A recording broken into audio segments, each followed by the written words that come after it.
चालू हो गया जी दोबारा दूसरा part. Okay, next adjustment 2 is over. बोलो, एडजस्टमेंट 3 इज द टफेस्ट। ये समझाने पड़ेगा,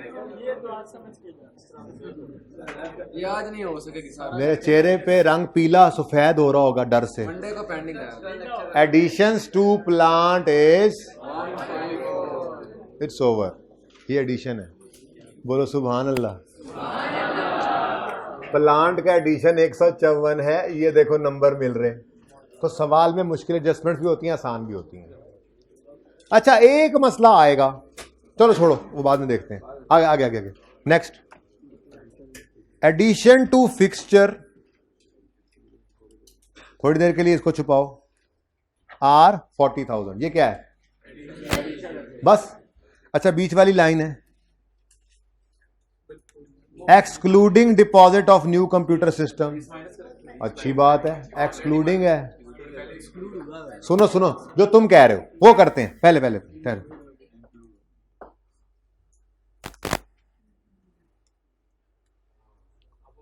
अगर यहां लिखा होता addition to fixtures including deposit on new computer system are. अच्छा, यहां से भी निशानी लग रही थी कि अगर ये एडिशन होता तो एक कंप्यूटर का फिक्सचर एंड फिटिंग नहीं रखते। खैर, अगर इंक्लूडिंग लिखा होता फिर मारे गए थे। फिर हमें क्या करना पड़ता, ये 40 में से इस 20 को माइनस करके 20 एडिशन लेते सिर्फ। ठीक है, ये बात भाई आपको समझ नहीं आई? ओ भाई ओ भाई ओ भाई, समझ नहीं आई? ग्लासेस भाई, हाँ तो फिर क्या नहीं समझ आया बताओ? अभी करेंगे। मैं कह रहा हूं अगर एडजस्टमेंट ये होती, अगर ये होता तो क्या होता, जैसे आप लोग करते हैं। ठीक है, तो वो आप लोग ना क्या करें, मैं खुद करता रहता हूं।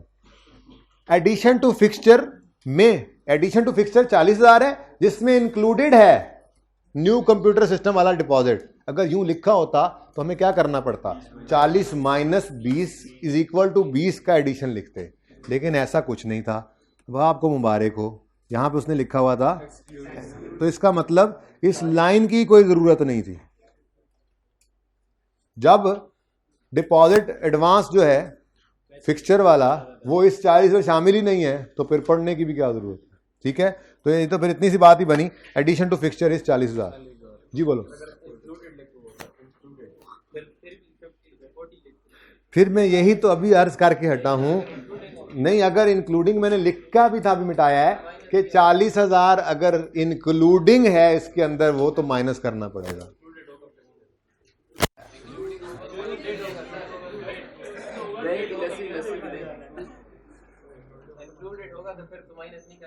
अगर इंक्लूडेड होगा तो माइनस नहीं करेंगे। मुझे एक बात बताओ, सुनो सुनो सुनो, इस 40,000 में 20,000 पड़ा है ऐसे एडवांस का जो कंप्यूटर अभी नहीं आया, तो इसको पड़ा रहने दे, माइनस करेंगे ना। अगर इंक्लूडिंग होता तो माइनस करते भाई, इंक्लूडिंग नहीं है इसलिए जान छूट गई है। ठीक है, आप क्लियर है? लिख लो कहीं। ओह,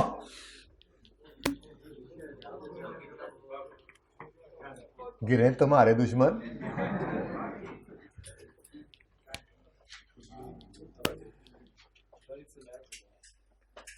रेसें चेक किए हैं उस्ताद की। अच्छा, एक मसला आ रहा है। अभी जब डेप्रिसिएशन की कैलकुलेशन की तरफ जाएंगे तो इन दोनों की कॉस्ट तो पता है लेकिन डेट ऑफ परचेज नहीं पता। अज्यूम करेंगे, एक उसूल अब लिख लें, जरूरत बड़ी बड़ी जरूरत, रूल लिखें एक। अच्छा जी, रूल का मतलब क्या होता है यार? दिखाओ जरा, कॉपी नजर आ रही है ना, पिछला नजर ही नहीं आ रहा था यार। ये कैसी कॉपी की साकिब? पिछले होमवर्क का सवाल तो नजर ही नहीं आ रहा।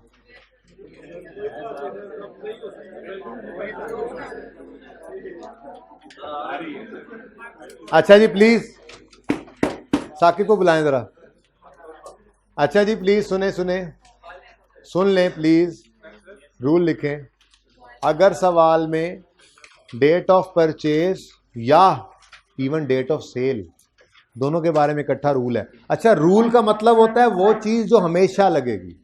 ये नहीं है कि मैंने आज के सवाल में गोली कराने के लिए वो लिख दिया तो अगले सवाल में कुछ और होगा, तो उससे अगले में कुछ और होगा, फिर तो होगी काउंटिंग, फिर आपने कर ली तैयारी।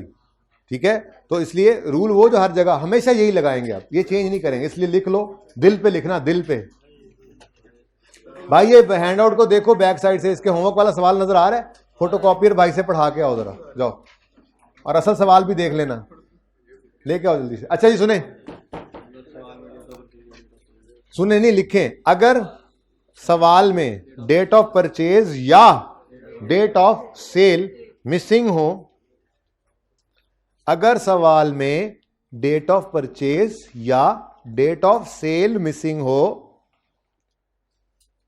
तो हम साल का पहला दिन अज्यूम करेंगे, तो हम साल का पहला दिन अज्यूम करेंगे।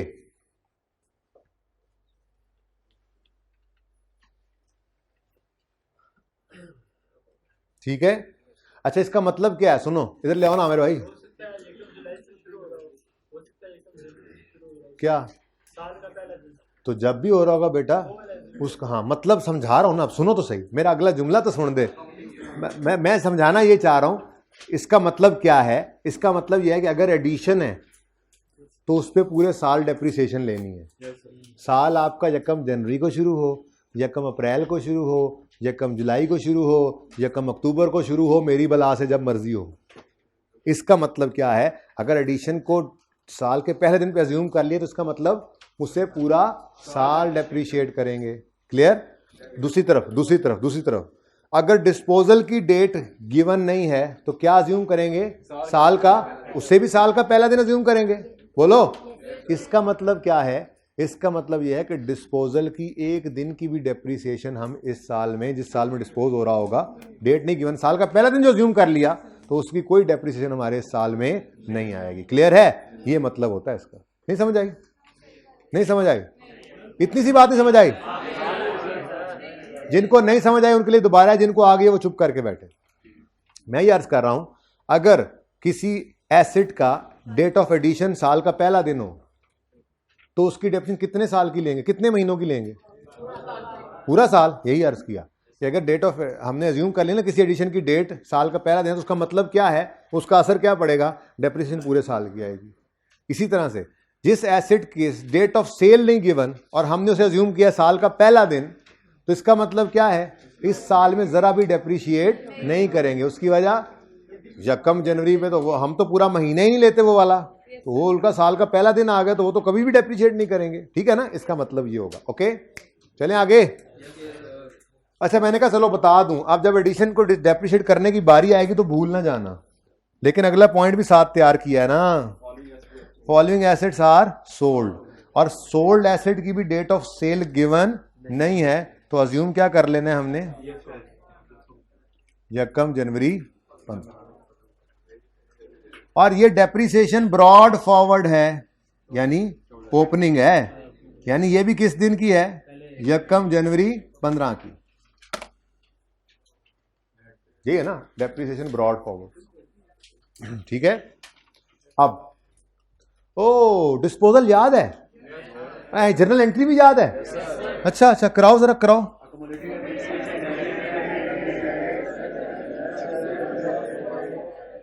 बस ठीक है, चुप करो आप, मेरे सुनो। Accumulated depreciation debit, cash debit, और लेट्स से प्लांट ले, प्लांट क्रेडिट। अब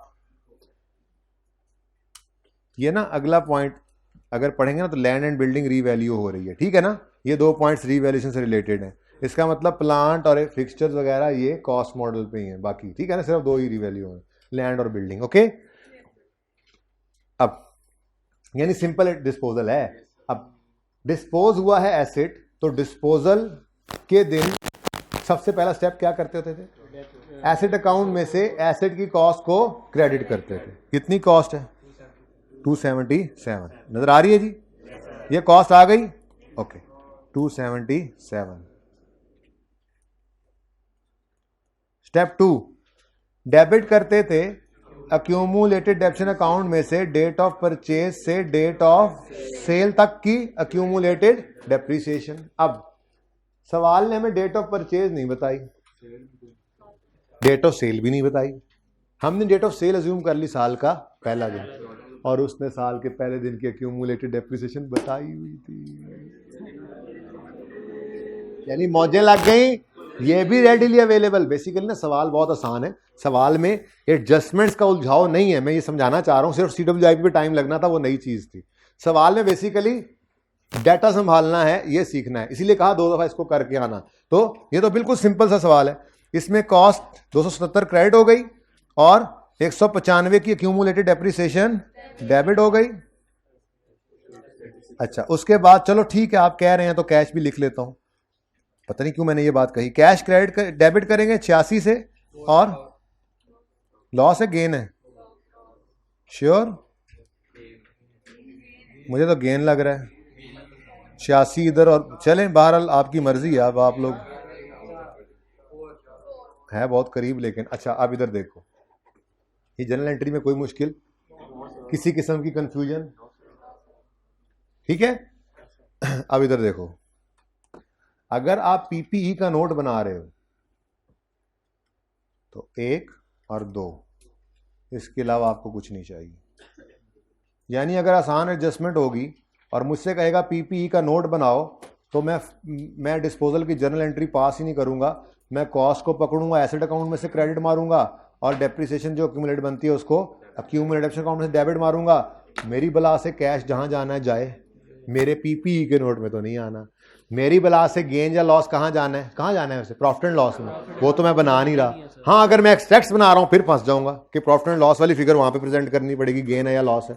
लेकिन अगर मैं सिर्फ PPE का नोट बना रहा हूं तो ना कैश उसमें नजर आता है, ना ही प्रॉफिट एंड लॉस। इसका मतलब ये हुआ कि डिस्पोजल की सिर्फ इतनी सी ही एडजस्टमेंट है, प्लांट के अकाउंट को 277 से क्रेडिट कर देंगे और इसी की एक्यूमुलेटेड डेप्रिसिएशन को 195 से डेबिट कर देंगे। अब इधर देखो, प्लांट का लेजर है, ये इसकी ये कॉस्ट है, ये एक्यूमुलेटेड डेप्रिसिएशन है।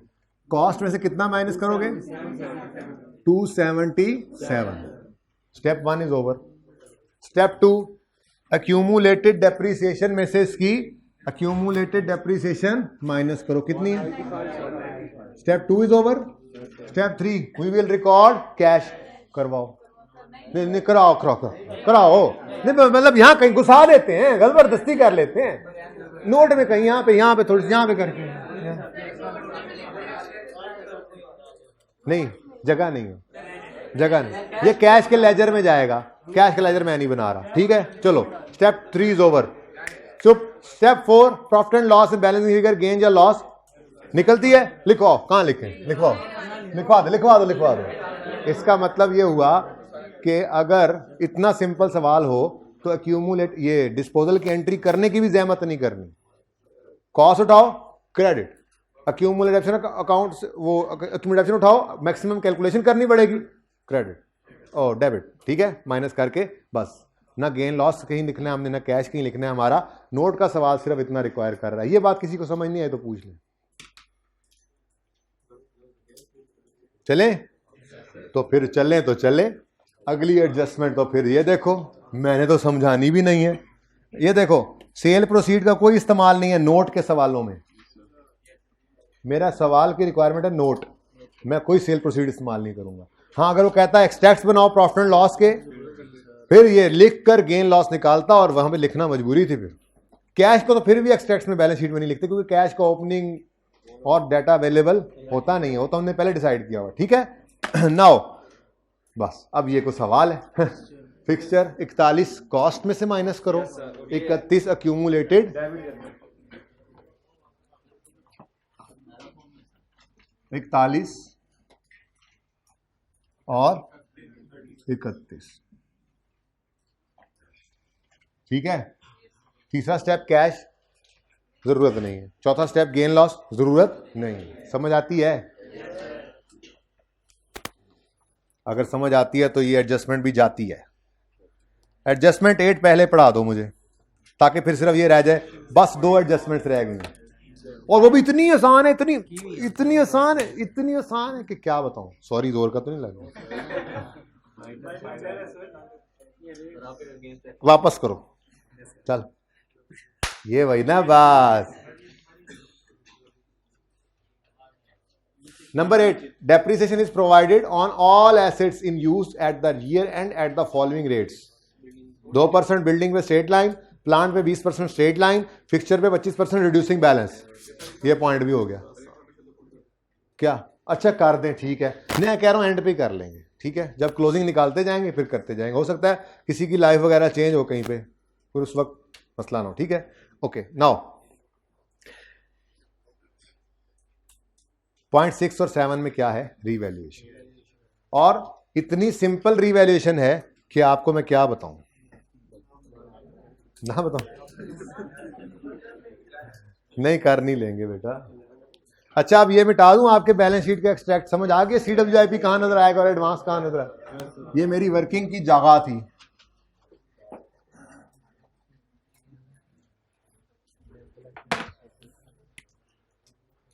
वर्किंग ऑफिशियली 1, वर्किंग 1 तो ऑफिशियली अब आई है, पहले कोई वर्किंग तो नहीं की मैंने, अभी तक मैंने कोई वर्किंग नहीं की। मैं तो आपको समझाने के लिए वो एंट्रियां लिख, लेजर बना, लोया वेज, लैलन वेज, वो सब कुछ इसलिए हो रहा था। यहां पे वर्किंग ऑफिशियली ये पहली रीवैल्यूएशन की वर्किंग है। इधर देखो, डेट,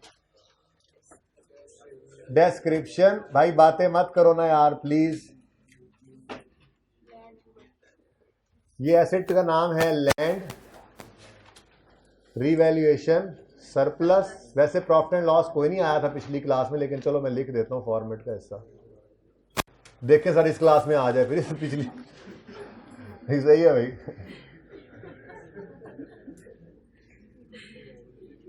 चलें, अब पढ़ लें क्या कहता है। कहता है, भाई चुप हो जाए प्लीज यार, बोले मत, क्या मसला हो गया आपको?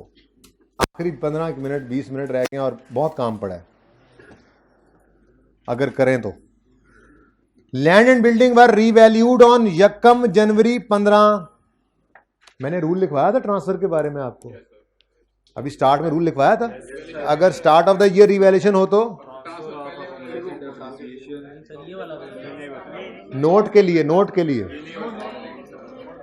एक काम कर लो, 1 मिनट ही लगना है। कहीं टेस्ट में ये ना हो कि ईयर एंड रीवैल्यूएशन का सवाल आ जाए, टेस्ट में कहीं ये ना हो कि ईयर एंड रीवैल्यूएशन का सवाल आ जाए, तो ट्रांसफर के साथ स्टार लगा लो। वैसे ये कोई स्टैंडर्ड ने, देखो ये सारी तरतीब कोई स्टैंडर्ड ने नहीं बोली हुई। आप चाहो आप इसको ऊपर ले जाओ, इसको नीचे ले आओ, चाहो आप ये डिस्पोजल सबसे ऊपर लिख लो, ट्रांसफर डिस्ट्रीब्यूशन बाद में लिखो, आपको कोई रोक टोक नहीं है। टेंशन नहीं लेनी जिंदगी में कभी, बस दिलेरी से खेलना है। लेकिन ये आपकी सहूलत के लिए एक टिप दे रहा हूं जिससे आपको फायदा होगा, गलती के चांसेस कम है, ठीक है, वो लिख लो, ट्रांसफर के साथ लिखो। अगर सवाल में start of the year revaluation हो, अगर सवाल में start of the year revaluation हो तो पहले, तो ओपनिंग के बाद पहले, ओपनिंग ओपी, तो ओपी सिर्फ लिख लो ना, तो ओपनिंग के बाद पहले ट्रांसफर लिखेंगे फिर डेप्रीसिएशन, पहले ट्रांसफर लिखेंगे फिर डेप्रीसिएशन, फुल स्टॉप, जैसे हमने किया हुआ है। Start of the year revaluation थी ना, कि मैंने यहां पे लिख दिया था, ठीक है। अगला लिखें, और अगर ईयर एंड रिवैल्यूएशन हो, और वाइस वर्सा, हाँ लिख लो, और अगर ईयर एंड रिवैल्यूएशन हो तो पहले डेप्रीसिएशन फिर ट्रांसफर, ठीक है।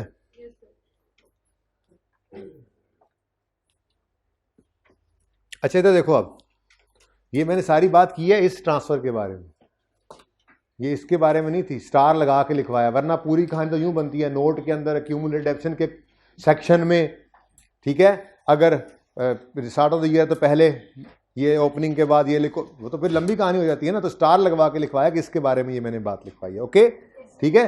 चलो अच्छा जी, छोड़ो कहाँ चले गए थे जी, ऑन ये ना, इससे एक फायदा ये हो जाएगा, आपके गलती के चांसेस नहीं रहेंगे।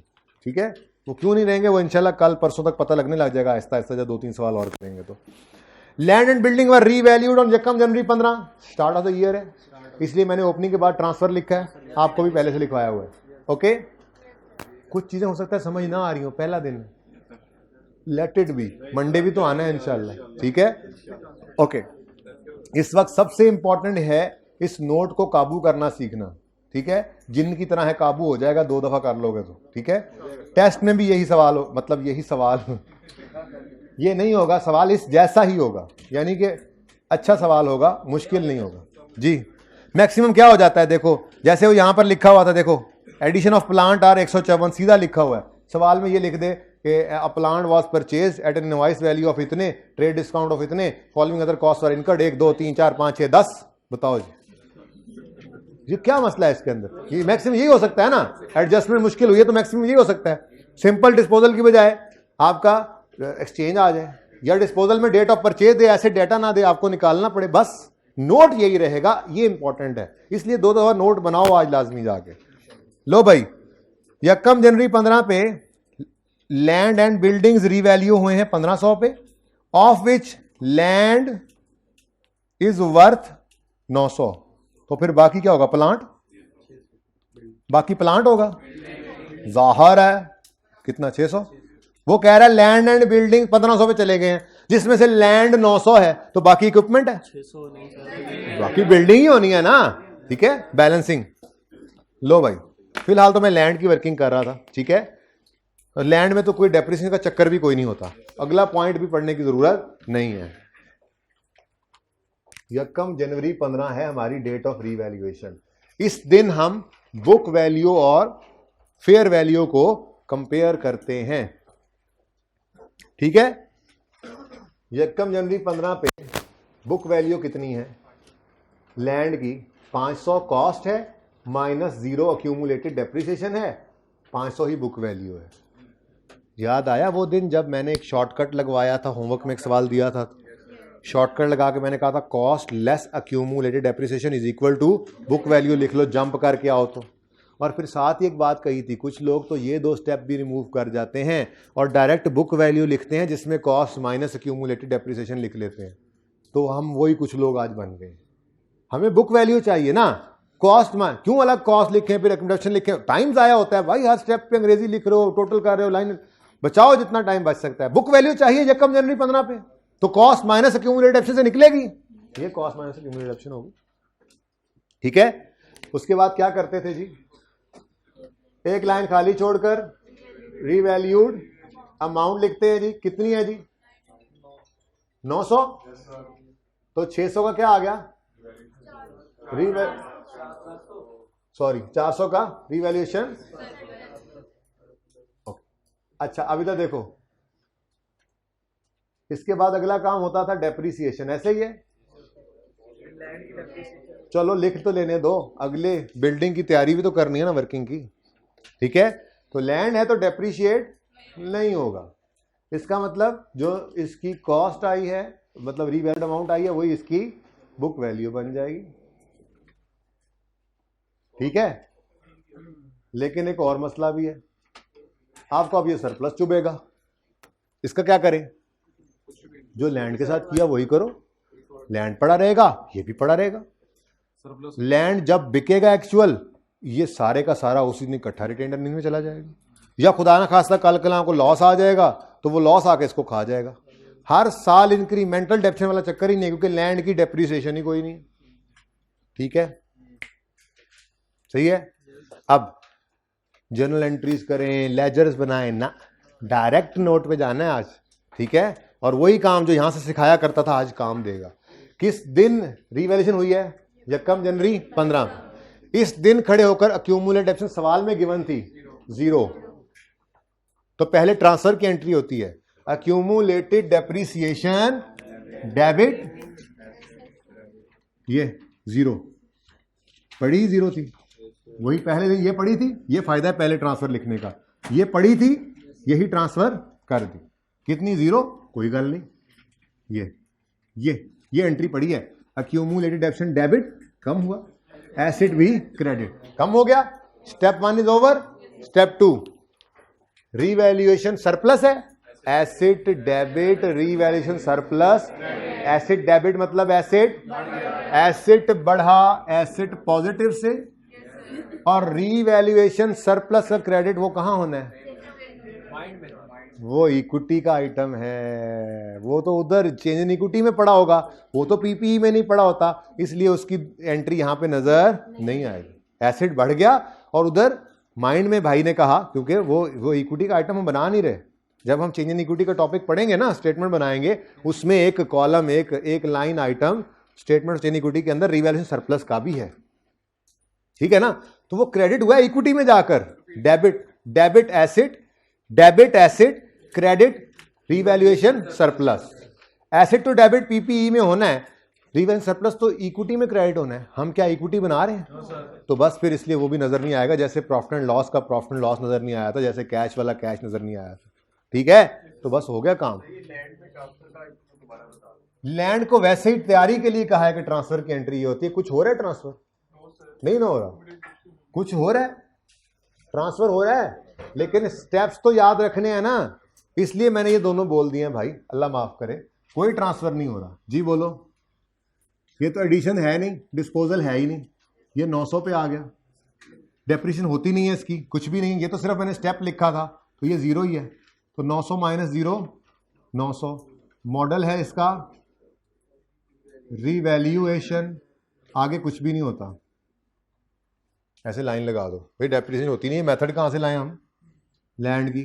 फिर आप आगे से रेट भी पूछना, यार हद होगी यार, नहीं है यार, पता होता ही नहीं है यार, क्या कर रहे हो, समझ गए।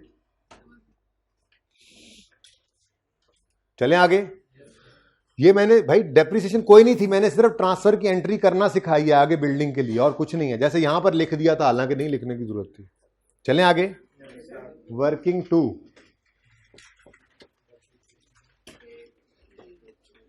डेट डिस्क्रिप्शन बिल्डिंग्स, बातें ना करें ना यार please. Revaluation surplus, profit and loss कोई नहीं आया था, आपके पास आ जाएगा। यकम जनवरी 15 पर ओपनिंग बुक वैल्यू बताओ, 400 कॉस्ट है, 80 की अक्यूमुलेटेड। इधर देखो, देखो सब बच्चे देखो इधर, इसका मतलब ये हुआ कि ये वाली बिल्डिंग्स रीवैल्यू नहीं हो रही हैं, ये तो इसी दिन आई हैं, इस दिन तो इनकी फेयर वैल्यू भी यही होती है। आगे जाके पता भी चल जाएगा, वो खुद बताएगा इतने साल पहले रीवैल्यू से ये खरीदी थी, तो वो ओपनिंग की बात ही कर रहा है। तो रीवैल्यू पुरानी बिल्डिंग्स को कर रहे हैं, ओके। इसलिए यहां पे क्या लिया मैंने, ओपनिंग 400 और 80 की ओपनिंग एक्यूमुलेटेड डेप्रिसिएशन। जी बेटा 100 इसी दिन आया है ना, यकम जनवरी 15 को, उसको फिर रीवैल्यू करोगे तो क्या होगा? कुछ नहीं होगा, वो पहले ही 100 की अमाउंट वो फेयर वैल्यू ही होगी। बेसिकली सवाल में वो करवा भी सकता था, लेकिन उसने ऐसी कोई बात की नहीं है। आगे जाके जब सवाल पढ़ते हैं ना थोड़ा सा और आगे, तो वो पता लग जाता है कि ये सारा डाटा रीवैल्यूएशन का दिया किसके लिए हुआ उसने, ओपनिंग वालों के लिए। तो वैसे भी एडिशन, मैंने कहा लॉजिकल बात है कि एडिशन जो यकम जनवरी को ही एसेट आया है, तो यकम जनवरी को जिस अमाउंट पे आया वही उसकी फेयर वैल्यू होती है, उसकी कोई फेयर वैल्यू अलग नहीं हो जाती। आज बिल्डिंग खरीदो या बनी है जो आज की कॉस्ट पे, तो उसकी फेयर वैल्यू यही होती है ना भाई, कोई डिफरेंट तो नहीं हो जाती ना। रीवैल्यू करा के क्या हो जाएगा, इसलिए कुछ रीवैल्यू नहीं किया हमने इसको। ये कोई उसूल नहीं है, एडिशन है तो रीवैल्यू करेंगे ही नहीं, भाई वो मर्जी है सवाल वाले की, लेकिन यहां पे नहीं कर रहे, ठीक है।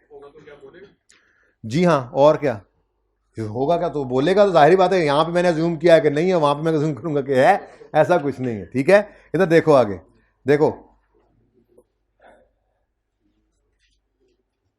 वैसे भी वो ड्यूरिंग द ईयर कहा है हमने, जबरदस्ती उसको यकम जनवरी पे किया है। ये तो वैसे ही सारी बिल्डिंग्स थी। आगे देखो ना, the useful economic life of building is unchanged, the buildings were purchased 10 year before revaluation. ये दोनों पॉइंट्स रीवैल्यूएशन के चल रहे थे ना, ठीक है।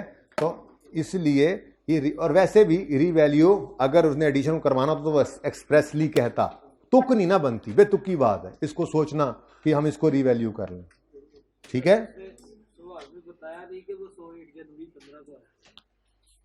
अच्छा, उसने ये बताया नहीं कि 101 जनवरी 15 को आया है, ये हमने अज्यूम किया है। अगर आप इसको अज्यूम ना करें तो फिर तो आपकी जिंदगी आसान हो जाए। तो इस काम के लिए मत अज्यूम करें, डेप्रिसिएशन के लिए अज्यूम कर लेना, आप जन्नत में। जाहिर है यूं कहो कि एडिशन की डेट मैंने 1 जनवरी अज्यूम नहीं की तो इस वक्त आप कहोगे रीवैल्यू नहीं करना, वो तो है ही नहीं पड़ा हुआ। और डेप्रिसिएशन के वक्त अज्यूम कर लेना, पूरा साल डेप्रिशिएट कर देना। अल्लाह अल्लाह खैर चल। भाई सादा बात है यार, 100 का एडिशन इस साल आया है, पुराना एसेट नहीं है, जो अभी अभी आया एसेट उसकी फेयर वैल्यू पे पड़ा है, वो उसको रीवैल्यू करने की जरूरत नहीं है। ओके चलें आगे। अच्छा चलें कहाँ, पूरा करें। ये 320 बुक वैल्यू समझ आती है बिल्डिंग की। ये 1 जनवरी 15 पर एक लाइन छोड़कर इसकी रीवैल्यूड अमाउंट कितनी है? वो 100 वाली बिल्डिंग की बुक वैल्यू भी 100 है, रीवैल्यूड अमाउंट भी 100 है, इसलिए उसको साइड पे रखो जी। 600, ये कितना आ गया? और ये आ गया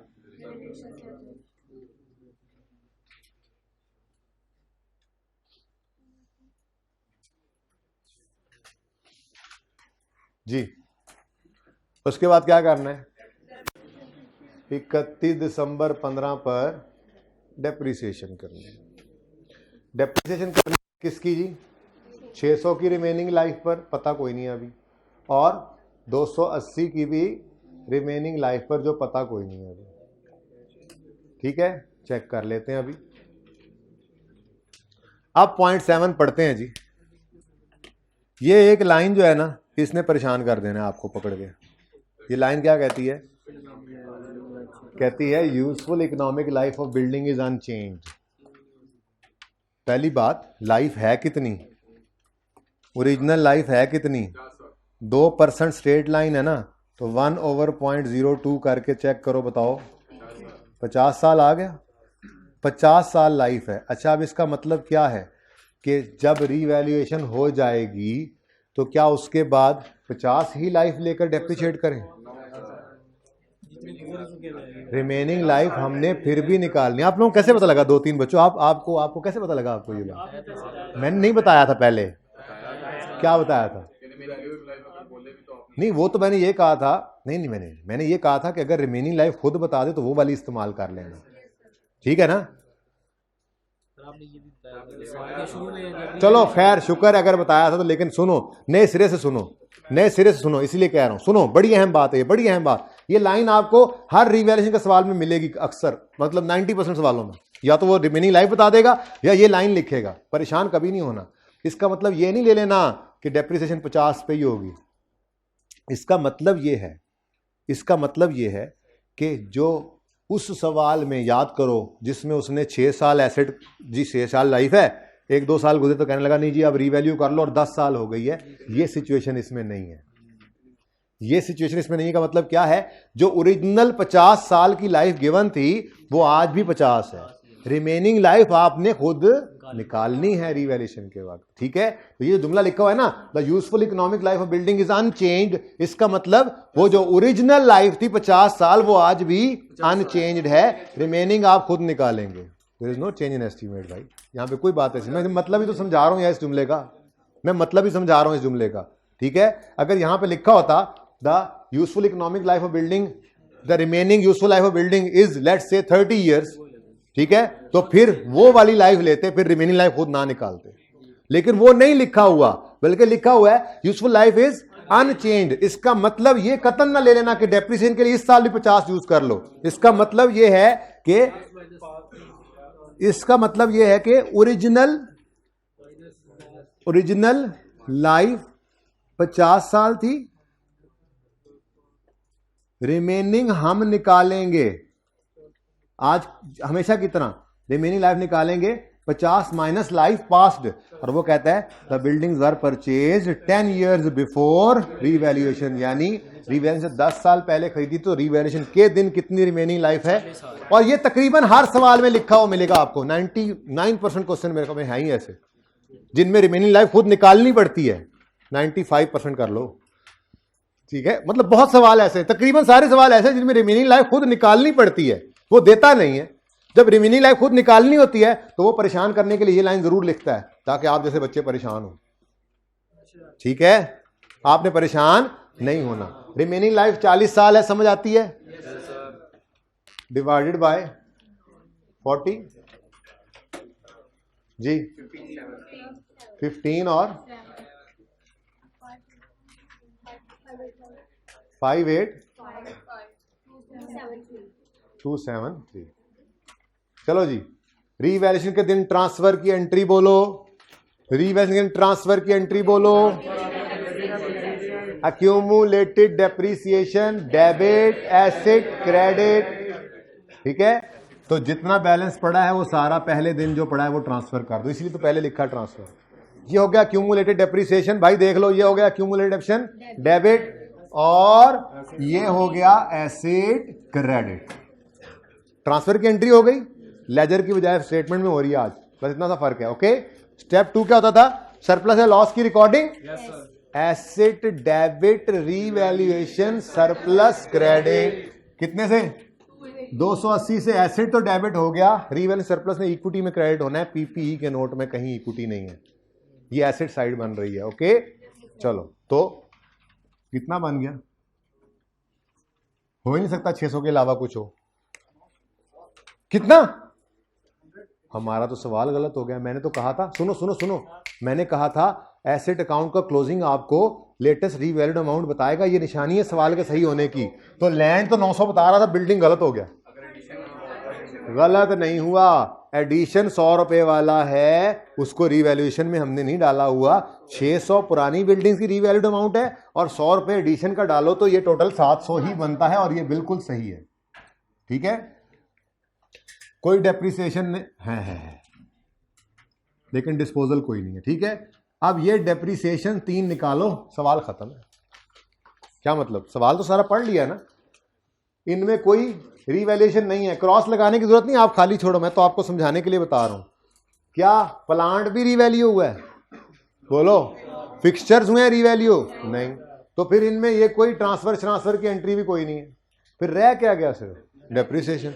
जरा क्लोजिंग भी निकाल दो, प्लांट एंड मशीनरी का क्लोजिंग 1490, 389। ठीक है, अब बस ये देखो, 1 2 3, सबसे पहले बिल्डिंग की डेप्रिसिएशन निकालो। सर वो तो निकली हुई है। हाँ, कौन बोलिया? बहुत अच्छे भाई साहब, ये है ओपनिंग एसिड्स की डेप्रिसिएशन। सिर्फ उनको रीवैल्यू किया था, जो एडिशन है उसकी डेप्रिसिएशन तो रहती है। तो 15 रुपए तो आ गए ओपनिंग, ऑन ओपनिंग डायरेक्ट निकल आया, और ऑन एडिशन क्या निकलेगा? समझ आई? मैं समझाता हूं, लिख के समझाता हूं।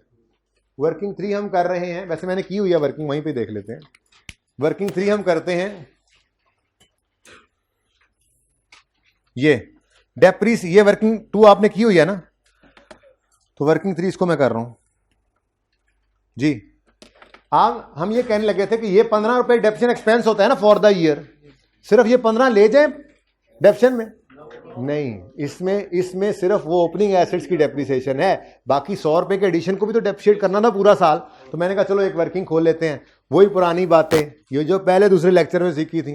डेप्शन expense of building on opening excluding disposal, disposal है कोई नहीं। ठीक है, ये कहां से मिल गया हमें? वर्किंग 2 से। ओपनिंग एसेट्स आ गए, ऑन एडिशन 100 का 2%, अज्यूम कराया था साल का पहला दिन, 2 रुपए, टोटल कितना आ गया? 17। ये 17 की डेप्रिसिएशन इधर देखो देखो देखो देखो देखो देखो, 17 की डेप्रिसिएशन ये आ गई। ठीक है, और यहां पे रेफर क्या किया आपने? वर्किंग नंबर 3, छोटा सा पर्चे में ऐसे यहां पर भी कर लोगे, वर्किंग 2 या 1 जो भी थी, अब वो देख लेना, टाइम लगना है ऐसे। ठीक है ना, जहां जहां रीवैल्यूड अमाउंट निकाली है आपने, यहां यूज किया है ना, वो लिख लेना। ओके, और यार ये बात कर रहा हूं, ये वर्किंग 1 था, ये वर्किंग 2 था, ऐसे क्या ना, कोई और ऐसे जो यूज किया ना वर्किंग से फिगर, वो बता देना बस, दैट्स इट। ये वाला नहीं समझ गया, तो 15 कहां से ओपन लेके? 15 कहां से लेके आया हूं? जो शुरू में साल के एसेट्स पड़े थे वो डेप्रिशिएट हुए हैं, उनकी डेप्शन कहां निकाली है हमने?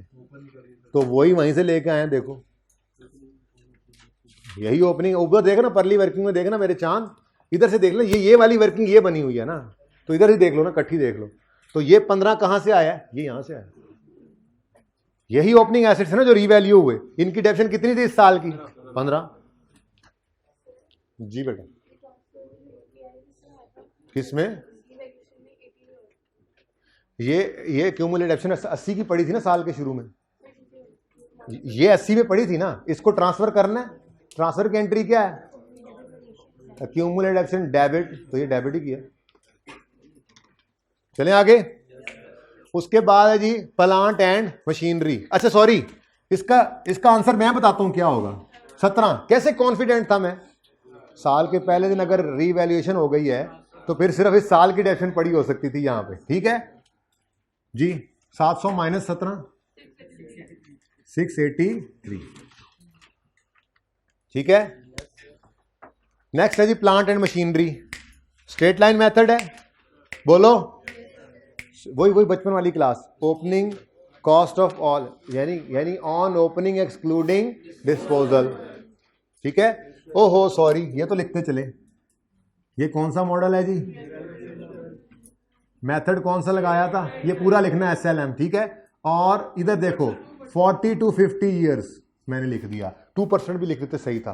दलेर रहो 2% भी लिखते तो सही था। 40 to 50 क्यों लिखा? वो मैंने कुछ पे 40 लगाया हुआ है, कुछ पे 50 लगाया हुआ है, ठीक है ना। मसला नहीं, 2% भी लिख सकते थे, चल जाता। सिर्फ 50 भी लिख दिया, लेकिन बेहतर ये होता है कि रेंज बता दो। पुराने ओपनिंग वालों पे रिवैल्यूएशन की वजह से 40 साल इस्तेमाल हुआ था और नए वाला 2% पे यानी 50 साल ही है, तो मैंने रेंज लिख दी। कोई 2% लिखे तब भी चलेगा। किस किस को लग रहा है आज बहुत हो गई? अच्छा सुनो, अब कौन कौन ये समझ रहा है कि जाती हुई है? ये नहीं, ये गलत बात है। बहुत तो हुआ है लेकिन ये फायदे के लिए हुआ है, ठीक है। 2-3 बच्चे जो कह, आज जाके आपने 2 दफा सवाल करना है। नहीं सॉरी, यूट्यूब पे लेक्चर नहीं अपलोड होगा, तुम सो गए होगे मुझे लगता है ना। अच्छा चले पूरा तो करें, फिर देखते हैं, सोचते हैं, इस बारे में भी सोचते हैं जी। अच्छा भाई, अच्छा इधर देखो, ये डेप्रिसिएशन रह गई है सिर्फ, और फिर ये प्लांट एंड मशीनरी। जरा साकिब को बुलाएं। Plant and machinery straight line method है। ऑन ओपनिंग एक्सक्लूडिंग डिस्पोजल करना है। ओपनिंग कॉस्ट ऑफ ऑल में से कॉस्ट ऑफ डिस्पोजल माइनस करोगे, ओपनिंग पे डेप्शन आ जाएगी। कितने परसेंट? 20% है। एडिशन पे पूरा साल डेप्शन लेनी है। इतनी सिंपल वर्किंग, इतनी सिंपल वर्किंग नहीं समझ आई? स्ट्रेट लाइन मेथड ये देखो,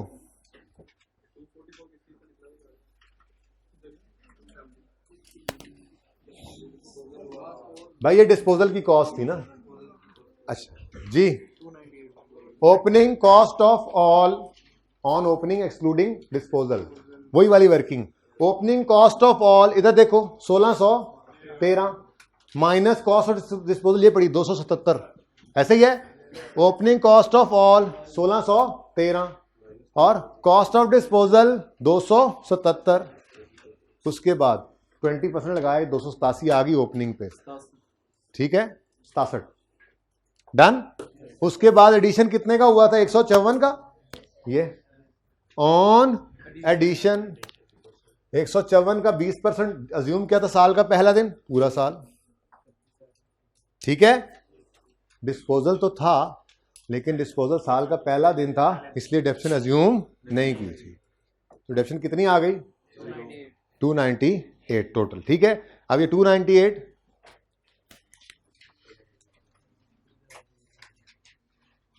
तो तसल्ली से सुनो, यूट्यूब पे अवेलेबल कर दूंगा, ठीक है। तसल्ली से सुनो, कर दूंगा यूट्यूब पे अवेलेबल, लेकिन टाइम ज़ाया करना है आप लोगों ने। असल तो यह है कि आप जाके इस सवाल को खुद करें। आपको लगता है कि लेक्चर मैंने बचाना है, नहीं बचाऊंगा, कर दूंगा यूट्यूब पे, लेकिन उसका फायदा नहीं होगा। आप लोग उसको सुनने में टाइम लगा देंगे जो इस पे इन्वेस्ट करना है। तो मुझे बता देना, जैसे कहोगे निकलते हुए मैं कर दूंगा। भाई सर से 5 मिनट और मांगने जरा, ठीक है। ओके जी, इधर देखें, ये वर्किंग नंबर 4 कर लें, 4 कर लें, ठीक है। 298 जहां पे निकला। भाई तुम्हें समझ आया? कैब वाले भाई पहले ऐसे ऐसे ऐसे देख रहे थे, समझ आ गया था? आ गया समझ? ओके जी। 561 बुक वैल्यू। अच्छा इधर देखो सारे, यहां पे क्या लिखोगे अब? Cost model, straight line method, 20%, क्योंकि यहां लाइव भी लिख सकते हैं, रेट भी लिख सकते हैं, ठीक है। Last but not the least fixture and fitting है, लेकिन इस मुसीबत मारे पे रिड्यूसिंग बैलेंस मेथड है। तो opening book value of all चाहिए, यानी जो पढ़ा हुआ था सब ये आ गया आज। ये है नोट। इंट्रो वाला कॉन्सेप्ट भी बीच में और FAR1 वाला भी, ठीक है। तो opening cost of all 390 minus opening accumulated depreciation of all 140, इन दोनों को जब नेट करेंगे तो opening book value of all आ जाएगी। इसमें से माइनस करेंगे डिस्पोजल की बुक वैल्यू, वो सवाल में गिवन है, वो सवाल में गिवन थी, cost minus accumulated depreciation book value, दिखाता हूं, ठीक है। तो opening book value of all minus opening book value of disposal, यही सीखा हुआ है रिड्यूसिंग बैलेंस में, इनटू रेट। रेट कितना है 25%। Opening book value of all निकलेगी 390 माइनस 140 करके, 390 माइनस 140, 390 माइनस 140, ये देखो 390 माइनस 140, ये क्या हो गया opening book value of all. इसमें से माइनस करना है opening book value of disposal. इधर देखो डिस्पोजल की वर्किंग किधर गया, ऊपर है, ये देखो ये 41 था, ये 31 है, बोलो cost minus accumulated depreciation is equal to 10 है बुक वैल्यू, ये बुक वैल्यू ऑफ डिस्पोजल है, बोलो, ठीक है। तो इसको क्या कर देंगे -10, ये -10 आ गया opening book value of disposal. बाकियों पे 25% लगा तो 60 आ गया, बोलो फिर क्या था 40 का एडिशन, उसको ज्यूम किया हुआ साल का पहला दिन, और उसमें तो वैसे ही रेट नहीं लगना है कॉस्ट पे, तो 40 × 25 ऑन डिस्पोजल कोई नहीं है क्योंकि वो साल का पहला दिन ज्यूम किया है, तो 70 की डेप्रिसिएशन आ गई इसकी। अभी पिक्चर बनवा देता हूं, इसको वर्किंग 5 का नंबर दे देना, मेरे पास जो भी है छोड़ो उसको, ठीक है। बताओ भाई 179 बुक वैल्यू 389 माइनस 1, हाँ 210। टोटल का कॉलम घर पे बनाना है, आपका होमवर्क है। इधर देखो भाई कॉस्ट मॉडल है, रिड्यूसिंग बैलेंस मेथड है, लो ठीक है। ये 3 सब नोट्स नहीं बन सके आपकी क्लास में भी, सुबह वाली में भी, ठीक है।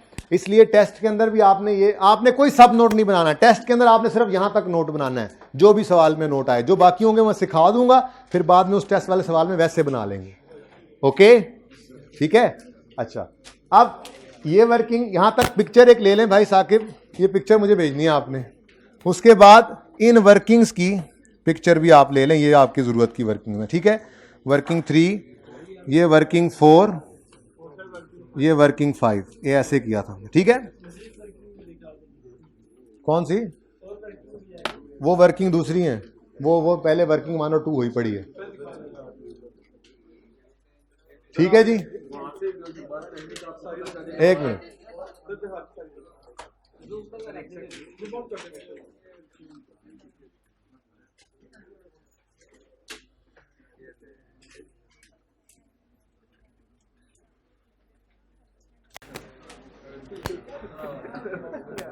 ठीक है जी। ये तो बन गई थी ना पहले से ही,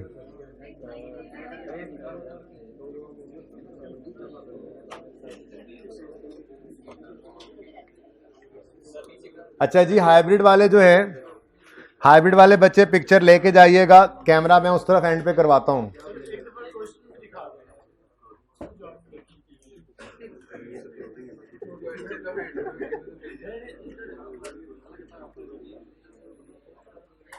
अच्छा जी, अब आमिर भाई उस तरफ करें कैमरा, और यहां पर स्टिल करें ताकि बच्चों को नजर आता रहेगा, हाइब्रिड वालों को। हाइब्रिड वाले पिक्चर ले लें, ठीक है जी। अल्लाह हाफिज। ये 2 दफा सवाल करके आना है। अच्छा, होमवर्क के सवालों में डिस्पोजल भी है, एक सवाल सही से नजर नहीं आ रहा तो उसको छोड़ के एक सवाल कर लीजिएगा होमवर्क में, और ये सवाल 2 दफा। अल्लाह हाफिज।